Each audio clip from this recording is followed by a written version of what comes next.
Welcome to you all, 12th Standard Commerce.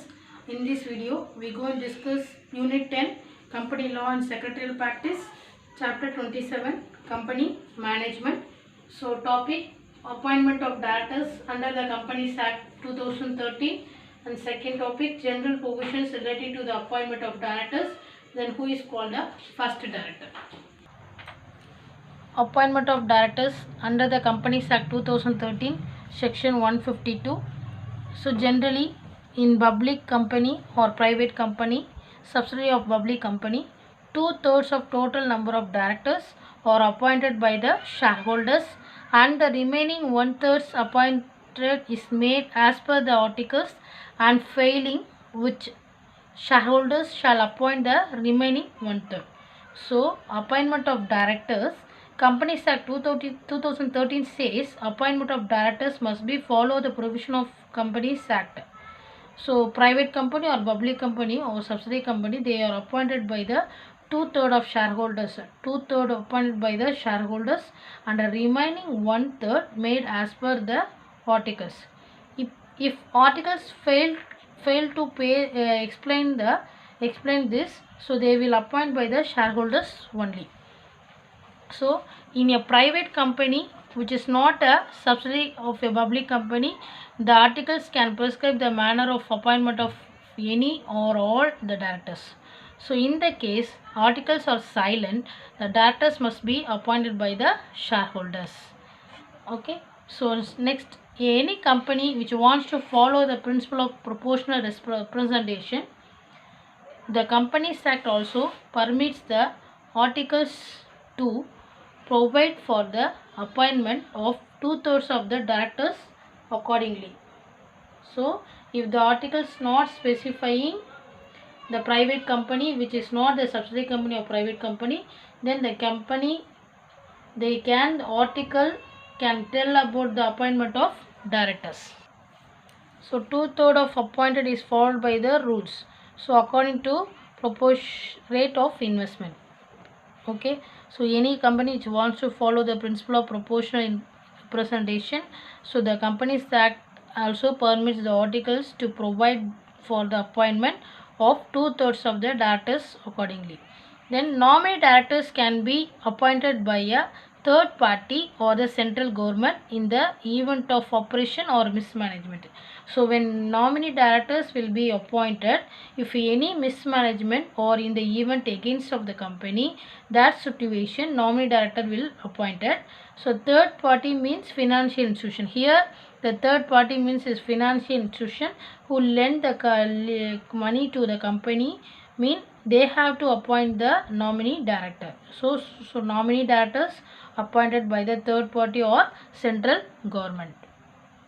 So I will explain all. So first one, appointment of directors under the Companies Act 2013 section 152 says, means the Company Act 2013 says appointment of directors must be follow the provision of the Companies Act.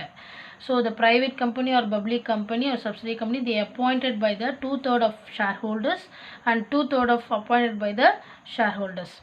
Then remaining 1/3 of made as per the articles. If the articles fails to explain this, so this will appointed by shareholders only.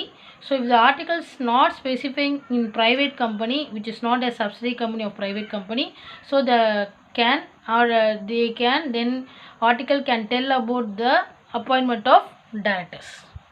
So nominee directors, when nominee directors will be appointed if any mismanagement or in the event against of the company, that situation the nominee director will appointed. So third party means here financial positions. So nominee directors can be appointed by the third party. So here third party means the financial institutions. So financial institutions who lend the money to the company, means they have to appoint the nominee directors. So the nominee directors appointed by the third party or central government. So next topic, general provisions relating to appointment of directors. So first point, every director should be appointed by the company in general meeting as per the Provision Act. So as per the Provision Act, every director should be appointed by the company in the general meeting. Second point, director identification number is compulsory for appointment of director of the company. So director identification number is very important for appointment of director. Then third point, every person proposed to be appointed as a director shall furnish his director identification number and a declaration that he is not disqualified to become a director under the act. So he has to give the declaration that he is not disqualified under the act to become a director. Fourth point, a person appointed as a director should give his consent to hold the office of director in physical form on or before his appointment. That is, consent to act as director of a company. So that is accepted is act as a director of the company. Fifth point, company should file form with the register of companies mentioning particulars of appointment of directors and key managerial persons along with the consent form signed by directors as an attachment within 30 days of the appointment of a director with the necessary fee. So after the appointment of director, within the 30 days, they have to submit the form with the register of the company with necessary fee. So they said who are all the key managerial person, who are all the directors, all these prepared by the company with that list in individual consent.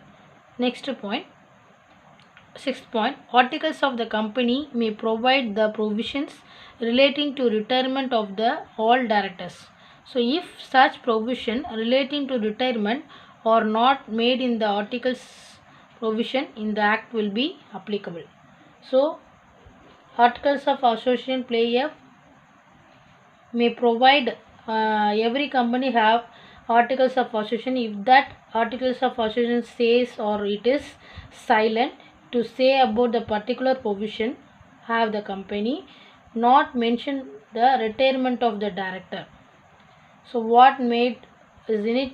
So provision of the Companies Act 2013, according to that provision the retirement procedure is followed. So appointment of directors. Okay, so if articles of association mention, the company follow the articles of association rules.